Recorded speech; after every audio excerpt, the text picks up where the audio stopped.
স্বাগত জানাচ্ছি VTV US সংবাদের সাথে আছে আমি শামীমা দোলা। শুরুতেই ওশান ইন্স্যুরেন্স সংবাদ শিরোনাম।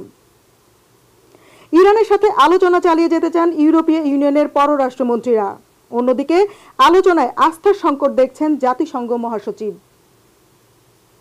23 জুন আওয়ামী লীগের ৭৬তম প্রতিষ্ঠাবার্ষিকী উদযাপনের উদ্যোগ যুক্তরাষ্ট্র আওয়ামী লীগের।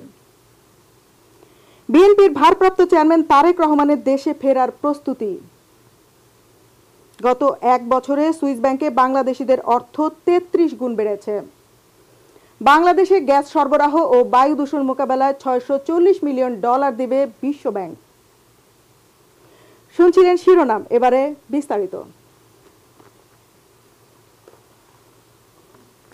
ইরানের পররাষ্ট্রমন্ত্রীর সাথে বৈঠকের পর আলোচনা চালিয়ে যেতে আগ্রহের কথা জানিয়েছেন ইউরোপীয় ইউনিয়নের পররাষ্ট্রমন্ত্রীরা। অন্যদিকে ইসরায়েল ইরান সংঘাত অব্যাহত থাকায় বিশ্ব দ্রুত গতিতে সংকটের দিকে এগোচ্ছে বলে সতর্ক করেছেন জাতিসংঘের মহাসচিব অ্যান্তোনিও গুতেরেস। পরমাণু কর্মসূচি নিয়ে ইরানের আলোচনায় আস্থা সংকট দেখছেন জাতিসংঘ মহাসচিব। বিস্তারিত মোহাম্মদ শামীমের প্রতিবেদনে। ইরানের পররাষ্ট্রমন্ত্রী আব্বাস আরাঘুচির সাথে ইউরোপীয় পররাষ্ট্রমন্ত্রীদের কূটনৈতিক আলোচনা শুরু হয়েছে। ইরান ও ইসরায়েল সংঘাত বন্ধের প্রচেষ্টার অংশ হিসেবে শুক্রবার সুইজারল্যান্ডের জেনেভায় কূটনৈতিক বৈঠকে বসেন ইরানের পররাষ্ট্রমন্ত্রী আব্বাস আরাঘুচি এবং ইউরোপীয় পররাষ্ট্রমন্ত্রীরা। কূটনৈতিক আলোচনায় রাজি থাকলেও ইরানের পররাষ্ট্রমন্ত্রী বলেছেন, আগ্রাসন বন্ধ হলেই ইরান এ বিষয়ে বিবেচনা করবে। বৈঠক শেষে গণমাধ্যমের সংক্ষিপ্ত বক্তব্যে ইউরোপীয় কমিশনের ভাইস প্রেসিডেন্ট কাজা ক্যাসেল বলেন, আঞ্চলিক উত্তেজনার কারোর জন্যই লাভজনক নয়, তাই আমাদের আলোচনার সুযোগ খোলা রাখা উচিত। তিনি জানান, উভয় পক্ষই পারমাণবিক সহ বৃহত্তর বিষয় নিয়ে আলোচনায় সম্মত হয়েছে। ইরানের সাথে চলমান আলোচনা অব্যাহত রাখতে আগ্রহী বলে জানান যুক্তরাজ্যের পররাষ্ট্রমন্ত্রী ডেভিড লেমিও। তিনি বলেন, এটি একটি বিপজ্জনক মুহূর্ত এবং এটি অত্যন্ত গুরুত্বপূর্ণ। আমরা স্পষ্টভাবে বলছি যে ইরান পারমাণবিক অস্ত্র রাখতে পারবে না। আমরা ইরানকে মার্কিন যুক্তরাষ্ট্রের সাথেও আলোচনা চালিয়ে যাওয়ার অনুরোধ করেছি, বলেন মিস্টার লেমি। এক সপ্তাহ আগে ইরান ইসরায়েল সংঘাত শুরুর পর এই প্রথম ইরানের পররাষ্ট্রমন্ত্রী আব্বাস আরাঘচি পশ্চিমা পররাষ্ট্রমন্ত্রীদের মুখোমুখি হলেন। এই আলোচনায় যোগ দেওয়ার আগে জাতিসংঘের মানবাধিকার কাউন্সিলে ভাষণ দেন আরাঘচি। ইসরায়েল ইরান সংঘাত অব্যাহত থাকায় বিশ্ব দ্রুত গতিতে সংকটের দিকে যাচ্ছে বলে সতর্ক করেছেন জাতিসংঘের মহাসচিব আন্তোনিও গুতারেস। জাতিসংঘ নিরাপত্তা পরিষদের এক বৈঠকের উদ্বোধনী ভাষণে মিস্টার গুতারেস বলেছেন, এই সংঘাতের বিস্তার এমন এক আগুন জ্বালাতে পারে যা কেউ নিয়ন্ত্রণ করতে পারবে না। গুতারেস আরও বলেন, এই সংঘাতের কেন্দ্রে রয়েছে পরমাণু প্রশ্ন। ইরান বারবার বলছে তারা পারমাণবিক অস্ত্র তৈরি করছে না, তবে স্বীকার করা উচিত যে এখানে আস্থার সংকট রয়েছে, বলেন গুতারেস। তিনি আরও বলেন, আমি লড়াই বন্ধ করে আলোচনায় ফিরে আসার আবেদন করছি। Mohammad Shamim, VTV US, New York. Bangladesh Awami লীগের ৭৬তম প্রতিষ্ঠাবার্ষিকী পালন করবে যুক্তরাষ্ট্র আওয়ামী লীগ ও আওয়ামী পরিবার এবং সকল সহযোগী সংগঠন সমূহের যৌথ উদ্যোগে রবিবার ২২ জুন ২০২৫। এই উপলক্ষে নিউ ইয়র্কের জ্যাকসন হাইটসের ডাইভার্সিটি প্লাজায় ২২ জুন রবিবার বিকেল ৬টায় ইউনূস সরকারের পদত্যাগের দাবিতে মানববন্ধন, বিক্ষোভ সমাবেশ অনুষ্ঠিত হবে এবং আওয়ামী লীগের প্রতিষ্ঠাবার্ষিকী উপলক্ষে উদযাপিত হবে এবং রাত ৮টায় প্রতিষ্ঠাবার্ষিকী উপলক্ষে আলোচনা সভা ও রাত ১২টায় ১ মিনিটে ৭৬তম প্রতিষ্ঠাবার্ষিকীর কেক কাটার মাধ্যমে অনুষ্ঠানের সমাপ্তি ঘোষণা করা হবে। এ বিষয়ে আরও কথা বলতে আমাদের সাথে যুক্ত আছেন যুক্তরাষ্ট্র আওয়ামী লীগের সাংগঠনিক সম্পাদক এমদাদ এইচ ভূঁইয়া। আমরা এমদাদ এইচ ভূঁইয়ার সাথে কথা বলবো। এমদাদ এইচ ভূঁইয়া, স্বাগত আপনাকে। ধন্যবাদ দোলা আপু, কেমন আছেন? আসসালামু আলাইকুম। ওয়ালাইকুম সালাম, ভালো আছি। পোলা কৌশলী যাদেরকে আছে সবাইকে আমার ঈদের শুভেচ্ছা। ঈদ তো চলে গেছে, সবাই কেমন আছেন? আপনারা ভালো আছেন? জি, আমরা ভালো আছি। আচ্ছা, আপনাকে শুভেচ্ছা জানাই। আওয়ামী লীগের ৭৬তম প্রতিষ্ঠাবার্ষিকী হতে যাচ্ছে ২৩ জুন। ২২ জুন যুক্তরাষ্ট্র আওয়ামী লীগের পক্ষ থেকে উদযাপনের উদ্যোগ নেওয়া হয়েছে। আপনাদের বিস্তারিত কর্মসূচি কি সেটি জানাবেন আমাদেরকে। আমাদের প্রথম কর্মসূচি হলো আপনার ২২ তারিখে টাইম স্কয়ার এটা হবে। হ্যাঁ, আরেকটা হচ্ছে ডাইভার্সিটিতে জ্যাকসন হাইট, আর ২৩ জুন আরেকটা হচ্ছে জয় বাংলা ক্লাব থেকে লাবণ্য ফাইন ডাইনিং পার্টি হলে। তা আমরা আশা করি বৃহত্তর ভাবে করবো আমরা এবার আওয়ামী লীগের প্রতিষ্ঠা বার্ষিকী। আচ্ছা, আওয়ামী লীগের এই প্রতিষ্ঠা বার্ষিকী উপলক্ষে আপনারা করছেন বাংলাদেশ আওয়ামী লীগের কার্যক্রম বাংলাদেশ সরকারের পক্ষ থেকে নিষিদ্ধ করা হয়েছে, আপনারা যুক্তরাষ্ট্র আওয়ামী লীগ থেকে এই উদযাপন করছেন, এখানে কি আওয়ামী লীগ সভাপতি শেখ হাসিনা যুক্ত হবেন আপনাদের সাথে? আশা করি মাননীয় দেশরত্ন, মাননীয় প্রধানমন্ত্রী দেশরত্ন শেখ হাসিনা অবশ্যই উনি ভার্চুয়াল বক্তব্য রাখবেন। আর আমাদের প্রেসিডেন্ট ডক্টর সিদ্দিকুর রহমান, আমাদের জেনারেল সেক্রেটারি আপনার আব্দুল সামাদ আজাদ, আরো সহযোগী সংগঠন যারা আছে সবাই থাকবেন। এটা ঐক্যবদ্ধ হয়ে সবাই মিলিত হয়ে করতেছি আমরা। আচ্ছা, তাহলে ভার্চুয়ালি আওয়ামী লীগ সভাপতি শেখ হাসিনা যুক্ত হচ্ছেন, তিনি নিশ্চয়ই নেতাকর্মীদের উদ্দেশ্যে কথা বলবেন। আপনার কাছে আর একটু জানতে চাই যে এই যে আওয়ামী লীগের হাজার হাজার নেতাকর্মী বাংলাদেশে আত্মগোপনে আছে এবং তারা অন্যান্য বারের মতো করে আওয়ামী লীগের এই প্রতিষ্ঠাবার্ষিকী উদযাপন করতে পারছে না, সেখানে আপনারা করছেন, সেই নেতাকর্মীদের উদ্দেশ্যে আপনাদের কি বার্তা দিতে চান? আমাদের আমাদের আমাদের মাননীয় প্রধানমন্ত্রী বার্তা একটাই, আপনি আপনার কর্মীদের উদ্দেশ্যে, যুক্তরাষ্ট্র আওয়ামী লীগের পক্ষ থেকে বা আওয়ামী লীগের সকল কর্মীদের উদ্দেশ্যে, বিশেষ করে বাংলাদেশের কর্মীদের, সাংগঠনিক সম্পাদক বলছি, আমরা ঐক্যবদ্ধ আগেও ছিলাম, এখনো আছি। এই দলকে আপনি মাইনাস করার কিছু নেই, এটা বৃহত্তর একটা দল, বুঝতে পারছেন? এখন বাংলাদেশে এই সুৎখুর ইউনূস, খুনি ইউনূস যা শুরু করছেন আপনি দেখেন। আমি এখন চলে যাই আপনাকে নিয়ে, এই যে কয়েকদিন আগে ফিলিস্তিনের যুদ্ধ হলো, হ্যাঁ, মাননীয় প্রধানমন্ত্রী ক্ষমতা ছিল, লক্ষ লক্ষ আপনার মৌলবাদী দল যেটা আনন্দ মিছিল বলেন, কান্নার মিছিল বলেন, এই মিছিল বলেন, সবকিছুই করলো। এখন জানে বৃহত্তর একটা যুদ্ধ হচ্ছে, হ্যাঁ, এই যুদ্ধের ব্যাপারে তো কেউ ইসরায়েলের বিপক্ষে কেউ একটা মৌলবাদী লোকও নামে নেই। এটা কি আপনি লক্ষ্য করতে পারছেন? আমি জানি না নোটিস করছেন কিনা। দেখেন একটা লোকও কিন্তু নামে নাই। কেন নামে নাই? যেখানে ইসরায়েল আমেরিকা যৌথভাবে হয়ে মাননীয় প্রধানমন্ত্রীকে দেশ থেকে বিতাড়িত করার জন্য, তাকে দেশ ত্যাগ করার জন্য যে অপচেষ্টা ডক্টর ইউনূস করছেন, এই বাংলাদেশ আওয়ামী লীগ বলেন, আমরা যারা আছি বেঁচে আছি, এটার বিচার একদিন না একদিন হবে বাংলার মাটিতে। বাংলার 18 কোটি মানুষ জনগণ দেখতে পারবে এটা। আচ্ছা, আওয়ামী লীগের এই প্রতিষ্ঠা বার্ষিকী থেকে আপনারা কোনো কর্মসূচি কি ঘোষণা দিবেন, অথবা? আমরা আসলে ওয়েট করতেছি আমাদের মাননীয় প্রধানমন্ত্রী জননেত্রী শেখ হাসিনা, ওনার বার্তা কি আসে আমি এখনো জানি না। আমি আসলে এত বড় কিছু না, আমরা ওয়েট করব 22 তারিখে উনি কি নির্দেশনা দেন আমাদেরকে, ওইভাবে আমরা কাজ করব ইনশাআল্লাহ। কর্মীদের উদ্দেশ্যে কি বলবেন? কর্মীদের উদ্দেশ্যে একটা কথা বলতে চাই, যারা বাংলাদেশে অনেকে লুকিয়ে আছে, জেলে আছে, পলিয়ে আছে, ভয় পাওয়ার কিছু নেই। আমরা ঐক্যবদ্ধ, বাংলাদেশ আওয়ামী লীগ রুখে দাঁড়াবে, স্বাধীনতার পরে রুখে দাঁড়াইছি আমরা বীর মুক্তিযোদ্ধাদের পক্ষে। আমরা স্বাধীনতাকে বিশ্বাস করি, ধারণ করি, লালন করি, বঙ্গবন্ধুকে ধারণ করে লালন করি। ইনশাল্লাহ আগামীতে এই যে শক্তি জামাত, বিএনপি এবং ইউনূস, সুৎখুর ইউনূসের বিপক্ষে এই যে শক্তি, এই শক্তি অবশ্যই আমরা দেখাবো ইনশাল্লাহ। এবং আমরা ঐক্যবদ্ধ, এখনো বলতেছি আমরা ঐক্যবদ্ধ, আমাদেরকে ভাঙার কিছু নেই।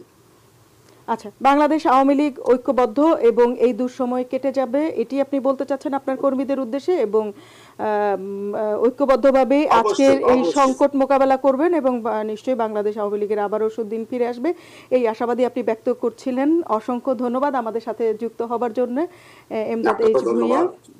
আপনাকে ধন্যবাদ, আপনার কলা কৌশলী যারা আছে, সাংবাদিক বৃন্দ, সবাইকে আমার ধন্যবাদ। অন্তরস্থ আমাকে নিয়ে আসছেন এখানে, জি অনেক ধন্যবাদ আপনাকে। ভালো থাকবেন, ভালো থাকবেন। দর্শক, আমরা কথা বলছিলাম আওয়ামী লীগের সাংগঠনিক সম্পাদক এমদাদ এইচ ভূঁইয়ার সঙ্গে। এবারে চলে যাচ্ছি অন্যান্য খবরে। আওয়ামী লীগের যুগ্ম সাধারণ সম্পাদক নুরুল আমিন বাবুল বলেন, বর্তমান বাংলাদেশ একটি অকার্যকর রাষ্ট্রে পরিণত হয়েছে। ভিটিভি ইউএস এর সাথে আলাপকালে তিনি এসব কথা বলেন। তিনি আরো বলেন, আওয়ামী লীগ আদর্শিক দল, এই দলকে কেউ নিষিদ্ধ করে বিলীন করতে পারবে না। অতীতে অনেকবার এই প্রচেষ্টা হয়েছে, কিন্তু আওয়ামী লীগ দ্বিগুণ শক্তি নিয়ে ফিরে এসেছে। আওয়ামী লীগের প্রতিষ্ঠা বার্ষিকী উপলক্ষে কর্মীদের ধৈর্য ধারণের আহ্বান জানিয়েছেন। বিস্তারিত প্রতিবেদনে।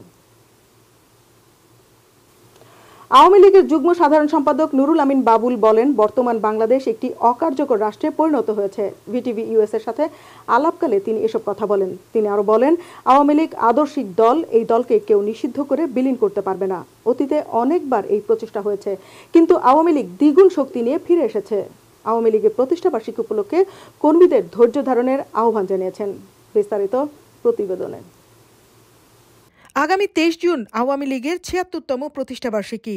এই উপলক্ষে ভিটিভি ইউএস এর সাথে খোলামেলা আলাপ করেন যুক্তরাষ্ট্র আওয়ামী লীগের যুগ্ম সাধারণ সম্পাদক নুরুল আমিন বাবু। বর্তমান বাংলাদেশ নিয়ে তার পর্যবেক্ষণ হচ্ছে, বাংলাদেশে আজ দুঃশাসন চলছে, একটি অকার্যকর রাষ্ট্রে পরিণত হয়েছে আজ বাংলাদেশ। যে পরিস্থিতি তৈরি করছে, যে অচলাবস্থা তৈরি করছে, দেশের আজকে কোনো মানুষের বাক স্বাধীনতা কেড়ে নিছে, মানুষের স্বাধীনতা কেড়ে নিছে, আস্তে আস্তে পরাশক্তির কাছে দেশটা বিক্রি করে দিচ্ছে। এই অবস্থায় আওয়ামী লীগ চিন্তা করে যে অবশ্যই একটা আরেকটা স্বাধীনতার যে আমরা সেই রক্ষা আন্দোলনের ডাক দিতে হবে। তারেক জিয়ার সাথে ডক্টর ইউনূসের বৈঠক প্রসঙ্গে তিনি বলেন, এটি ডক্টর ইউনূসের আরেকটি প্রতারণার ফাঁদ। এখানে উনি যে লোকটা দেশের সাথে প্রতারণা করতে পারে, সে তারেক জিয়ার সাথে করতে পারবে না, এটা আমি মনে করি ঠিক না। কারণ আপনি দেখেন, উনি এই পর্যন্ত বাংলাদেশে ক্ষমতা গ্রহণ করছে, উনি কত মাস হয়েছে, যেভাবে হোক উনি দখলে নিছে। দখল যে করে নিছেন, দখলের পরেও যদি দেশমাতৃকার টান ন্যূনতম পরিমাণ থাকতো, তাহলে একটা জিনিস উনি করতো, যে অবকাঠামো যে উন্নয়নের যে ধারাবাহিকতা, সেটা যদি উনি বজায় রাখতে পারতো, সেটা বজায় না রাখে উনি একটা কাজ করছেন, সেটা হচ্ছে উনার নিজের উন্নয়ন কিন্তু উনি ধারাবাহিকভাবে করে যাচ্ছেন। নির্বাচন নিয়ে ডক্টর ইউনূসের গড়িমসি প্রসঙ্গে তিনি বলেন, নির্বাচন কমিশনারকে অবিলম্বে নির্বাচনী ইশতেহার ঘোষণা করতে হবে। আওয়ামী লীগকে ছাড়া নির্বাচন দেশের জনগণ মেনে নেবে না বলেও তার মত। আওয়ামী লীগকে নির্বাচনের বাইরে রেখে অনেকে অনেকভাবে অনেক সময় অনেক কিছু করতে চেয়েছিলেন। সেসব দিনগুলোর কথা উনাকে একটু মনে করিয়ে দেন, তাহলে উনি বুঝতে পারবেন আওয়ামী লীগকে বাইরে রেখে নির্বাচন কি এদেশে হবে কি হবে না। আমি আর কিছু বলবো না। আওয়ামী লীগকে নিষিদ্ধ করার প্রসঙ্গে তিনি বলেন, আওয়ামী লীগ একটি আদর্শিক দল, এই দলকে কেউ নিষিদ্ধ করে বিলীন করতে পারবে না। অতীতে অনেকবার এই প্রচেষ্টা হয়েছে, কিন্তু আওয়ামী লীগ দ্বিগুণ শক্তি নিয়ে ফিরে এসেছে। আওয়ামী লীগকে আমি তো বলছি যে আওয়ামী লীগকে যতভাবে নির্যাতন করা হবে, আওয়ামী লীগ তত বেশি শক্তিশালী হবে, এবং এই শক্তি একদিনে তৈরি হয়নি। আদর্শিক শক্তি হচ্ছে সবচেয়ে বড় শক্তি। এটাকে কোনোভাবে অস্ত্র, লাঠি, টিয়ার গ্যাস এগুলো দিয়ে দমানো যায় না, কখনো দমাতে পারে নাই। যেটা টিক্কা ইয়া দমাইতে পারে নাই আপনারা এই সব আওয়ামী লীগের প্রতিষ্ঠা বার্ষিকী উপলক্ষে কর্মীদের ধৈর্য ধারণের আহ্বান জানান Nurul Amin Babu. Shamima Dola, VTV US, New York. Bangladesh Awami League একটি ক্রান্তিকাল পার করছে। এই অবস্থায় আওয়ামী লীগের ৭৬তম প্রতিষ্ঠাবার্ষিকী হতে যাচ্ছে। দলটির বর্তমান সংকট ও চ্যালেঞ্জ নিয়ে কথা বলবো যুক্তরাষ্ট্র আওয়ামী লীগের যুগ্ম সাধারণ সম্পাদক নুরুল আমিন বাবুর সাথে। আমাদের সাথে তিনি যুক্ত আছেন। নুরুল আমিন বাবু যুক্ত আছেন আমাদের সাথে। নুরুল আমিন বাবু, স্বাগত আপনাকে। বাংলাদেশ আওয়ামী লীগ ৭৬তম প্রতিষ্ঠাবার্ষিকী পালন করতে যাচ্ছে আগামী ২৩ জুন।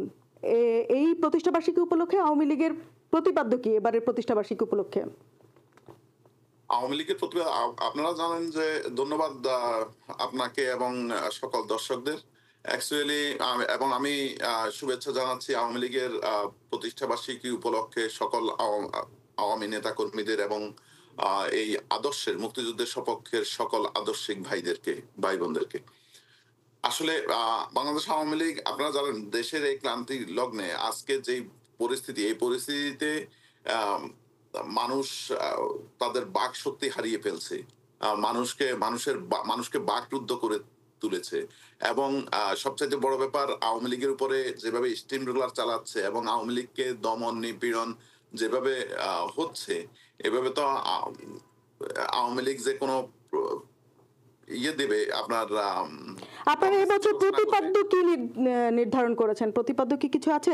আচ্ছা, আরেকটা বিষয়, আওয়ামী লীগের কার্যক্রম নিষিদ্ধ করেছে। এই অবস্থায় যুক্তরাষ্ট্র আওয়ামী লীগের প্রতিষ্ঠাবার্ষিকী পালনের উদ্যোগ নিয়েছে। তো এই যে উদ্যোগ নিয়েছে আওয়ামী লীগ এবং আওয়ামী লীগের শত শত নেতাকর্মী বা হাজার হাজার নেতাকর্মী বাংলাদেশে আত্মগোপনে আছে, এই অবস্থায় আওয়ামী লীগ সেই কর্মীদের উদ্দেশ্যে আপনি কি বলবেন? দেখেন, আওয়ামী লীগ শুধু আজকে এই অবস্থাতে নিষিদ্ধকরণ হয় নাই। স্বাধীনতা যুদ্ধের আগেও আওয়ামী লীগকে বারবার নিষিদ্ধ করা হয়েছে।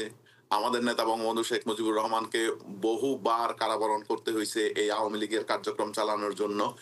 আজকের যে পরিস্থিতি, এই পরিস্থিতিও শুধু একদিনে তৈরি হয়, শুধু যে এখন তৈরি হয়েছে তা না।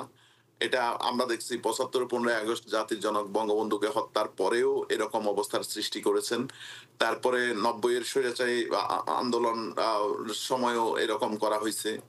তারপরে জিয়াউর রহমান সাহেব যখন ক্ষমতা নিছে তখনও এরকম আওয়ামী লীগকে নিষিদ্ধ করা হয়েছে। এরকম কিছু অনেক রকম ভাবে আওয়ামী লীগকে নিষিদ্ধ করা হয়েছে। সেই সময়ও আওয়ামী লীগ যতটুকু না নিষিদ্ধ করা হয়েছে, যতটুকু তাদের কার্যক্রম কেড়ে নেওয়া হয়েছে, এর চাইতে বহুগুণ শক্তিশালী হয়ে আওয়ামী লীগ মাঠে ফিরে এসেছে। তো আজকের এই পরিস্থিতিতেও আওয়ামী লীগ এমন ভাবে আসবে এবং আওয়ামী লীগ আবার তাদের কার্যক্রম এমন ভাবে শুরু করবে, আপনি দেখবেন সকল অপশক্তি একদিন বিফলে যাবে। আচ্ছা, আওয়ামী লীগ দ্বিগুণ শক্তি নিয়ে বা শতগুণ শক্তি নিয়ে আবার ফেরত আসবে, এটি আপনি বলছেন। আপনাদের ভবিষ্যৎ পরিকল্পনা কি? এই যে এখন এত সংকট এবং চ্যালেঞ্জের মধ্য দিয়ে আপনারা সময় পার করছেন, আওয়ামী লীগের ভবিষ্যৎ পরিকল্পনা বা কর্মসূচি কি? সামনের দিন আপনারা কি কর্মসূচি দিবেন? কোন লক্ষ্যকে? রাজনীতিটা সংগঠন, এটা রাজনীতির একটা চ্যালেঞ্জ। সবসময় রাজনীতিটা চ্যালেঞ্জ। এটা দেশ গড়ার একটা চ্যালেঞ্জ, এটা মানবতার জন্য একটা চ্যালেঞ্জ, এটা আপনার নিজেদের আদর্শ বাস্তবায়নের একটা চ্যালেঞ্জ। এই চ্যালেঞ্জ নিয়েই কিন্তু যারা রাজনীতি করে তারা চ্যালেঞ্জ নিয়েই করে। তো এই চ্যালেঞ্জের মধ্যে আপনি শুধু একটা চ্যালেঞ্জ দিলে হবে না, সকল চ্যালেঞ্জ মোকাবেলা করার ক্ষমতা রাখে বিধায় বাংলাদেশ আওয়ামী লীগ আজকে আওয়ামী লীগ হয়েছে। এবং বাংলাদেশ আওয়ামী লীগ এইরকম পরিস্থিতিতে, আমি আগেও বলেছি, বাংলাদেশ আওয়ামী লীগ বহুবার এরকম পরিস্থিতি কাটিয়ে উঠে আসছে। আওয়ামী লীগ এই রকমের দুর্যোগ সংকট কাটিয়েই আওয়ামী লীগ এত দূর এসেছে, আপনি এটি বলতে চাচ্ছিলেন। আপনার কাছে আরেকটি বিষয় জানতে চাই, যে বলা হচ্ছে যে আওয়ামী লীগের কার্যক্রম এখন নিষিদ্ধ, সামনে যদি নির্বাচন হয় আওয়ামী লীগের ছাড়া নির্বাচনের কথা বলা হচ্ছে।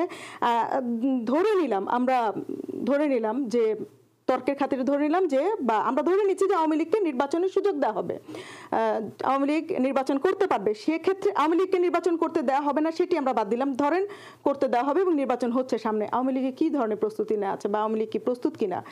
আওয়ামী লীগ যদি লেভেল ফিল্ড ঠিক রেখে নির্বাচন হয়, আওয়ামী লীগ সংখ্যাগরিষ্ঠতা নিয়ে বাংলাদেশ আওয়ামী লীগ সরকার গঠন করবে। আবারও সংখ্যাগরিষ্ঠতা নিয়ে আপনি বলছেন? আমি বলছি, কারণ হচ্ছে কি, আমি আপনাকে বলি, আপনি যখন আপনার জনপ্রিয়তা দেখবেন যে আপনার পাশে যারা আপনাকে দেখতে পারে না বা আদর্শিকভাবে আপনার সাথে যাদের দ্বন্দ্ব, তাদের হিংসা হয়, জেলাস হয়। আপনাকে যখন দেখবে যে আপনাকে ধরে রাখা যাচ্ছে না, আপনি বেড়ে যাচ্ছেন, তখন সেই কারণেও মানুষ আপনাকে হিংসা করবে, আপনার আশপাশের লোকজনে। তেমনি আজকের এই আমাদের আদর্শিকভাবে আমাদের অনেক বাংলাদেশে কয়েকটা দল আছে যাদের সাথে আমাদের সাথে আদর্শিকভাবে একটা সাংঘর্ষিক আছে। সেই ক্ষেত্রে তারা আসলে বাংলাদেশ আওয়ামী লীগকে শুধু হিংসা করে তা না, বাংলাদেশ আওয়ামী লীগকে তারা ভয়ও পায়। আর ভয় পায় তারা এই কারণে, তারা জানে বাংলাদেশ আওয়ামী লীগ যদি নির্বাচনে অংশগ্রহণ করে তাহলে বাংলাদেশ আওয়ামী লীগ একক সংখ্যাগরিষ্ঠতা নিয়ে আবারও ফিরবে। তাহলে কি আমরা বলতে পারি যে আওয়ামী লীগ আসলে নির্বাচনের জন্য প্রস্তুত এবং আওয়ামী লীগের প্রস্তুতি আছে একদম আবারও নির্বাচনে যাবার জন্য একদম সম্পূর্ণ প্রস্তুত? নতুন ভাবে নির্বাচন করার প্রস্তুতি এটা না। বাংলাদেশ আওয়ামী লীগকে নতুন ভাবে কাউকে চেনাতে হবে না। আপনি বলছেন যে এই ৭৬ বছরের পুরনো দল দেখান তো এশিয়ার মধ্যে কয়টা আছে? আওয়ামী লীগকে সবাই চেনে। আওয়ামী লীগের গত ১৫ বছরের শাসন আমলে ভুল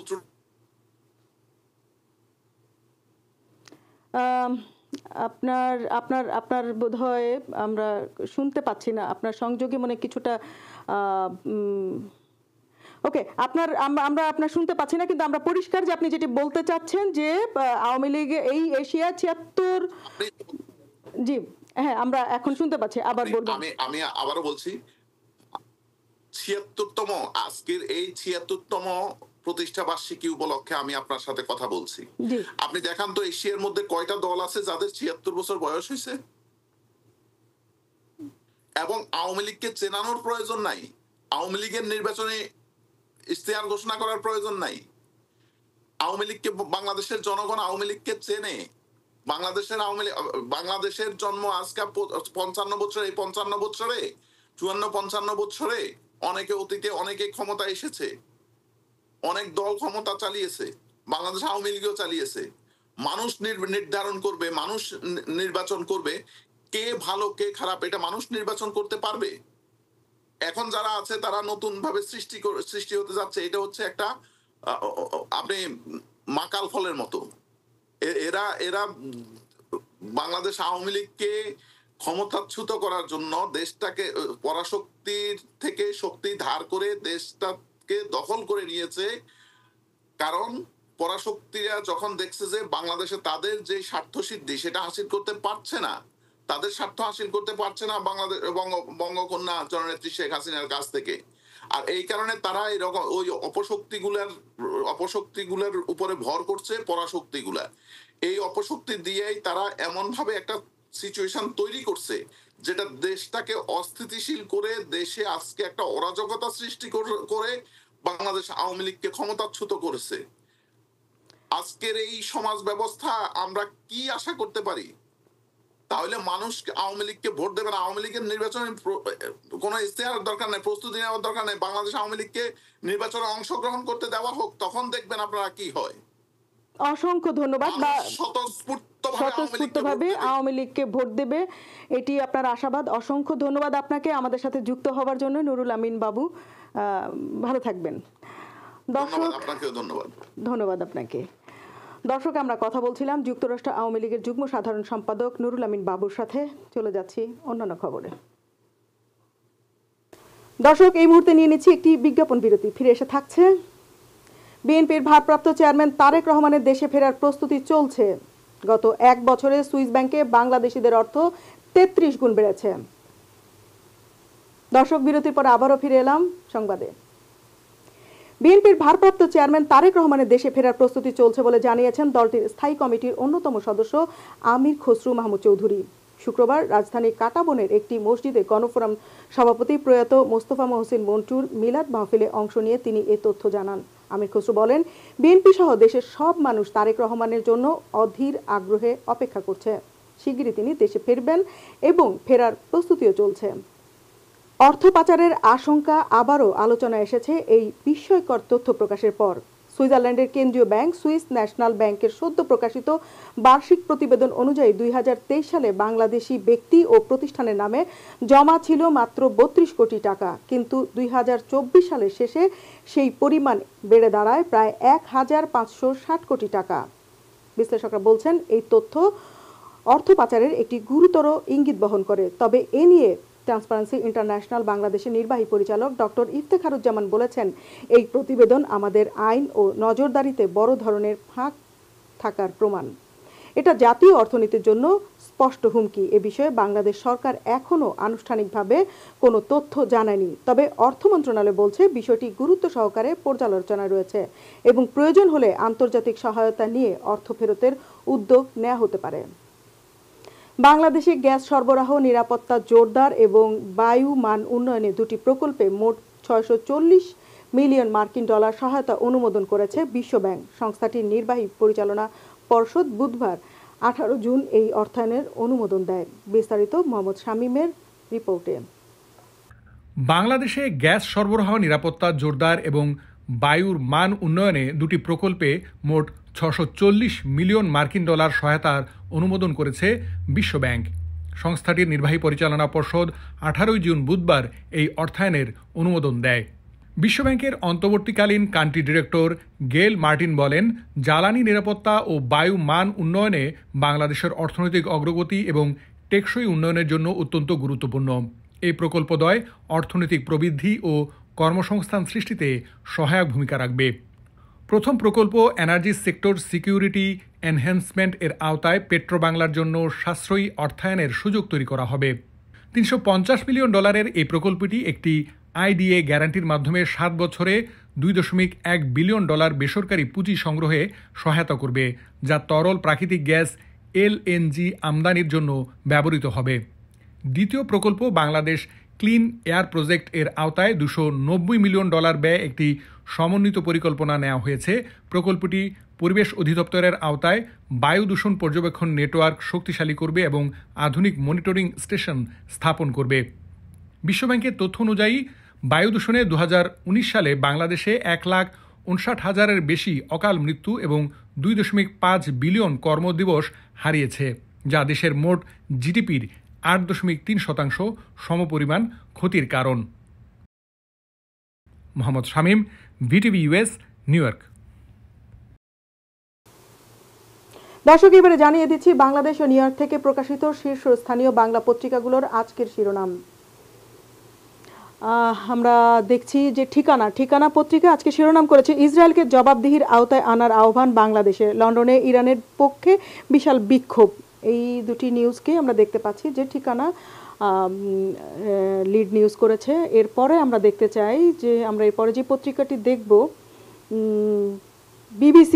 বিবিসি বাংলা করেছে, ইরানে 1 ডজনেরও বেশি সামরিক লক্ষ্যবস্তুতে হামলার দাবি ইসরায়েলি বাহিনীর। ইরানের 1 ডজনেরও বেশি লক্ষ্যবস্তুতে ইসরায়েলি বাহিনী হামলা করেছে, এটি আসলে দাবি করেছে ইসরায়েলি বাহিনী। এরপরে আমরা দেখব প্রথম আলো করেছে সরাসরি, এটি যুক্তরাষ্ট্রের B-2 স্টেলথ বোমারু বিমান প্রশান্ত মহাসাগরের দিকে যাচ্ছে এটি, এবং একই সাথে তারা একটি খেলার খবরও হেডলাইন করেছে, লিড নিউজ করেছে, কোথায় গেল বাংলাদেশের জয়ের লড়াই। এটি প্রথম আলো বাংলাদেশ থেকে প্রকাশিত শীর্ষস্থানীয় পত্রিকা প্রথম আলো, এই দুটি লিড করেছে। এরপর আমরা একটি অনলাইন পত্রিকা দেখে নিব, বাংলা নিউজ বা অনলাইন নিউজ পোর্টাল। বাংলা নিউজও ইরান ইসরায়েল সংঘাতকে লিড করেছে, ইরান পারমাণবিক কর্মসূচি বন্ধ করবে না, মাসুদ পেজেশকিয়ান এটি বলেছেন, এবং ইরানের বেশ কয়েকটি সামরিক স্থাপনায় হামলার দাবি ইসরায়েলের। এই ইরান ইসরায়েল হামলারই নিউজ বাংলা নিউজ শিরোনাম করেছে। তো আমরা দেখলাম যে শীর্ষস্থানীয় বাংলাদেশ এবং নিউ ইয়র্ক থেকে প্রকাশিত সংবাদ মাধ্যমগুলোর লিড নিউজগুলো আমরা দেখে নিলাম, পত্রিকা যে শিরোনামগুলো করেছে সেগুলো দেখে নিলাম। তো দর্শক, শেষ করবার আগে আরেকবার জানিয়ে দিচ্ছি ওশান ইন্স্যুরেন্স সংবাদ শিরোনাম। ইরানের সাথে আলোচনা চালিয়ে যেতে চান ইউরোপীয় ইউনিয়নের পররাষ্ট্রমন্ত্রীরা, অন্যদিকে আলোচনায় আস্থার সংকট দেখছেন জাতিসংঘ মহাসচিব। 23 জুন আওয়ামী লীগের 76তম প্রতিষ্ঠাবার্ষিকী উদযাপনের উদ্যোগ যুক্তরাষ্ট্র আওয়ামী লীগের। বিএনপির ভারপ্রাপ্ত চেয়ারম্যান তারেক রহমানের দেশে ফেরার প্রস্তুতি। গত 1 বছরে সুইস ব্যাংকে বাংলাদেশিদের অর্থ 33 গুণ বেড়েছে। বাংলাদেশে গ্যাস সরবরাহ ও বায়ু দূষণ মোকাবেলায় $640 মিলিয়ন দেবে বিশ্বব্যাংক। ইরানের সাথে আলোচনা চালিয়ে যেতে চান ইউরোপীয় ইউনিয়নের পররাষ্ট্রমন্ত্রীরা, অন্যদিকে আলোচনায় আস্থার সংকট দেখছেন জাতিসংঘ মহাসচিব। 23 জুন আওয়ামী লীগের 76তম প্রতিষ্ঠাবার্ষিকী উদযাপনের উদ্যোগ যুক্তরাষ্ট্র আওয়ামী লীগের। বিএনপির ভারপ্রাপ্ত চেয়ারম্যান তারেক রহমানের দেশে ফেরার প্রস্তুতি। গত 1 বছরে সুইস ব্যাংকে বাংলাদেশিদের অর্থ 33 গুণ বেড়েছে। বাংলাদেশে গ্যাস সরবরাহ ও বায়ু দূষণ মোকাবেলায় $640 মিলিয়ন দেবে বিশ্বব্যাংক। শুনছিলেন শিরোনাম, এবারে বিস্তারিত। ইরানের পররাষ্ট্রমন্ত্রীর সাথে বৈঠকের পর আলোচনা চালিয়ে যেতে আগ্রহের কথা জানিয়েছেন ইউরোপীয় ইউনিয়নের পররাষ্ট্রমন্ত্রীরা। অন্যদিকে ইসরায়েল ইরান সংঘাত অব্যাহত থাকায় বিশ্ব দ্রুত গতিতে সংকটের দিকে এগোচ্ছে বলে সতর্ক করেছেন জাতিসংঘের মহাসচিব অ্যান্তোনিও গুতেরেস। পরমাণু কর্মসূচি নিয়ে ইরানের আলোচনায় আস্থার সংকট দেখছেন জাতিসংঘ মহাসচিব। বিস্তারিত মোহাম্মদ শামীমের প্রতিবেদনে। দর্শক, এই ছিল আজকের সংবাদ আয়োজন। আমাদের সংবাদ দেখতে ভিজিট করুন ভিটিভি ইউএস এর অফিসিয়াল ফেসবুক পেজ ও ইউটিউব চ্যানেলে। সংবাদে থাকুন ভিটিভি ইউএস এর সাথে। ধন্যবাদ।